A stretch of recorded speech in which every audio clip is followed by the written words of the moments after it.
Hi everyone, I'm Stephanie Wicker, and today I'm going to be answering a very common parent question that I get, which is, what do I do when my child starts swearing?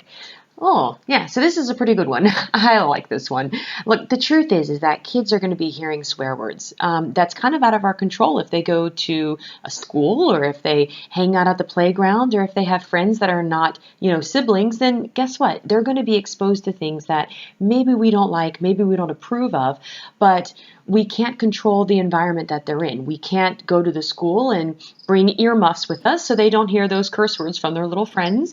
And of course, if you and your spouse or you and your partner or you and your friends are watching a movie and the children overhear it, then they might hear a curse word that way too. So we can't really control the fact that children are going to hear swear words. That is just part of life, as they're going to be hearing many other things that we don't want them to hear as well. The question is how do we respond to it when they start to do it themselves, or how do we teach them not to use those words that we really don't want to hear? All right, so I have 5 quick tips that I'm going to share with you. In less than 5 minutes, you are going to learn how to react when your child starts swearing. Okay, so number 1 is to mind your reaction. Too much attention may inadvertently reinforce the swearing, unfortunately. So you might not mean to, but as soon as your child curses, you might go, "Oh my goodness, Johnny, I can't believe you said that." Or maybe you start to laugh because the first time it's actually rather cute. Well, guess what? Those big reactions might definitely, inadvertently, increase the behavior. So the child might do it again, expecting the same big reaction. So that's the first thing I'd be mindful of. Pay attention to how you're responding, all right? The second tip is to hand the responsibility over to your child. I love this one because this is our way of teaching self-accountability and self-regulation. Remember, it's important that you cannot control your child's behavior. You can only control your own behavior. So what does that mean? That means that your child needs to make their own decisions whether or not to use curse words. Now, by giving them the responsibility, you're empowering them to do basically what you want them to do anyway. However, you are building up their own self-esteem, self-worth, and accountability by making the decision themselves. All right? So if you just chase your child down and say, "Don't ever say that again, and I'm really angry with you," then you know what? You're probably just going to disconnect from your child and maybe even be taken very aversively. So instead, you can empower your child by saying something on the lines of, "Okay, well, if you're going to curse, don't do it where I can hear you."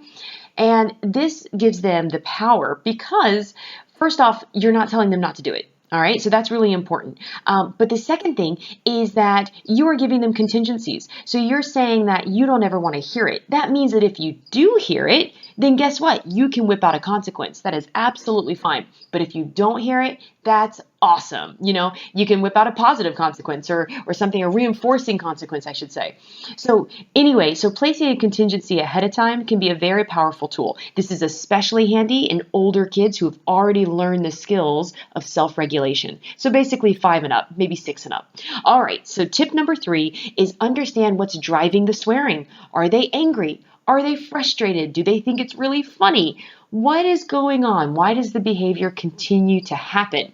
And once you understand what's driving the behavior, then you can start teaching replacement behaviors, which is number 4. Teaching a replacement. So basically, they're trying to get their needs met. What are those needs? Are they trying to gain attention? Are they trying to express their emotions? What's going on and how can we support them? Which leads us to number 5, teaching a replacement.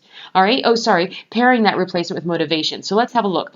All right. So if you want to teach them a replacement, but you want that replacement to be more beneficial than the cursing in the first place, you want it to be more effective, more motivating than the cursing was, then you got to think of something pretty clever.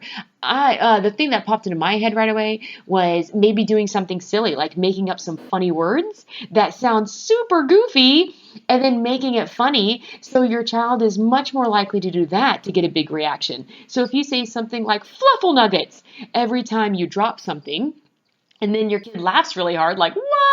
And then you laugh really hard, "That's so funny," then you might find they're more likely to pick up that kind of language rather than when you stub your toe and say what you really mean to say. All right. So trying to think of some kind of silly, highly motivating replacement behavior can be a really, really easy, fun way to teach them a replacement and then motivate them as much as you can to stick with that language by basically giving the cursing no attention, but then the fuffle nuggets all the attention in the world. So they're like, oh, that was so funny. And they're much more likely to do that. All right, so that's 5 quick tips in 5 minutes on what to do when your child starts swearing.